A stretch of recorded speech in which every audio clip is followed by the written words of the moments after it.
Thank you very much. Magandang umaga po sa inyo lahat. We are happy to announce that the President just signed into law the 6.326 trillion national budget for 2025, which we have carefully studied line by line. This is the government's most powerful tool to deliver the biggest growth and economic benefits for the Filipino people for next year. Makakasiguro po ang taong bayan na kami sa Department of Finance, lalo pa namin pagbubutihin ang aming trabaho para mapondohan ang mga proyekto at programa sa ilalim ng ating national budget. To put it into perspective, the 2025 national budget, as I said earlier, stands at 6.326 trillion, of which only 4.64 trillion are supportable by revenues. Ibig sabihin, sa susunod na taon, ang gastusin ng gobyerno ay aabot sa 17.3 billion kada araw, but only 12.72 billion per day will be financed by revenue collections every 24 hours. Kaya naman, sa laki po ng aming responsibilidad, 24 oras din magtatrabaho ang DOF para matugunan ang ating pangangailangan. At titiyakin namin na ang bawat sentimo ay mapupunta sa tamang proyekto at programa para sa bayan. Next year, we will strive to not just meet, but exceed our revenue targets to generate more resources, just as our strong fiscal performance this year has demonstrated. I'm happy to announce that total revenue collection for 2024 is expected to reach 4.42 trillion, surpassing the full-year target of 4.27 trillion. As a percentage of GDP, the emerging revenues will climb to 16.7%, the highest in the last 27 years. And our emerging non-tax revenue for 2024 are expected to reach 606.6 billion, the highest ever recorded. These are all because of the hard work and contribution of the Bureau of Internal Revenue, the Bureau of Customs, the Bureau of the Treasury, our privatization team, and our GOCCs. So rest assured, we will work doubly hard to sustain this momentum and adhere to our medium-term fiscal program that reduces our deficit and debt gradually in a realistic manner while creating more jobs, increasing our people's incomes, and decreasing poverty in the process. And on behalf of the economic team, we assure you that from here on, things will just get better because you have a government that works non-stop to deliver the benefits that will keep us progressing as a nation every day. Maraming salamat po. Mabuhay ang bagong Pilipinas. Manigong bagong taon sa inyong lahat. Thank you, Secretary Recto. May we ask Secretary Pangandaman? Good morning. Hello. Good morning. Assalamualaikum warahmatullahi wabarakatuh. Happy New Year po sa ating lahat. Alhamdulillah at may budget na po tayo for 2025. First of all, we would like to thank our President, President Ferdinand R. Marcos Jr., for personally being on top of reviewing the bicameral committee's version of the budget.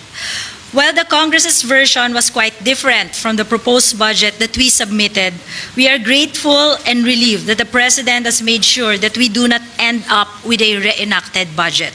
As you know, the power of the purse is with the Congress because Congress is supposed to be the voice of the people. Hence, the Department of Budget and Management and even the President himself can only submit a proposed budget to Congress, and in the end, because we have a democratic process that we must follow and respect, we can only exercise what the Constitution provides, which is to veto certain items of the budget. After a careful review by the agencies concerned and with the guidance of our Executive Secretary, who is a former Chief Justice of the Supreme Court, the President ensured that the budget remained true to our constitutional mandates while exercising his veto power to ensure that the budget ultimately continues to be directed to meeting our agenda for prosperity. Nakikinig po ang ating Pangulo sa taong bayan. That is why, among others, ang program appropriations, which increased by over 300% in the BICAM version of the budget, have been greatly reduced by direct veto. There will also be a conditional implementation of Ayuda sa Kapos ang Kita program or AKAP. Let us enter the new year with renewed hope and determination to achieve the goals towards a bagong Pilipinas that we all aspire for. On our end, patuloy lang po kaming magtatrabaho para sa mas magandang kinabukasan ng ating mga mamamayan at sa kaunlaran ng ating bayan. Maraming salamat po.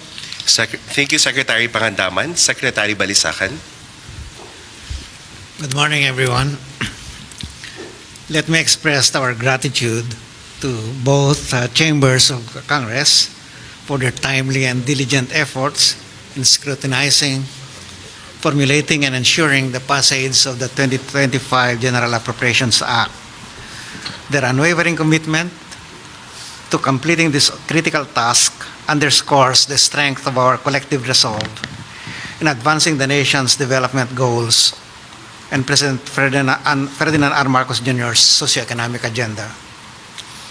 The 2025 GAA supports the goals outlined in the Philippine Development Plan 2023 to 2028, including attaining our medium-term growth targets as approved by the Development Budget Coordination Committee. The budget prioritizes strategic investments in social services with substantial allocations to education, health, and social welfare programs and infrastructure projects to boost growth and inclusion. These investments are crucial for achieving the PDP's targets related to human capital development and poverty reduction. In line with our commitment to public welfare and fiscal responsibility, the President, as we have heard this morning, has judiciously vetoed certain line items in the budget and set specific conditions for implementing certain programs and projects, including requiring the issuance of guidelines and compliance with pertinent laws, policies, rules, and regulations. This decisive action demonstrates the administration's commitment to our fiscal program by ensuring that planned spending remains within the target deficit ceiling, keeping us on track to meet our medium-term fiscal targets. At the same time, by tightening the conditions for utilizing the budget for various programs, the President ensures that the maximum benefits reach those most deserving of social protection, particularly the near poor.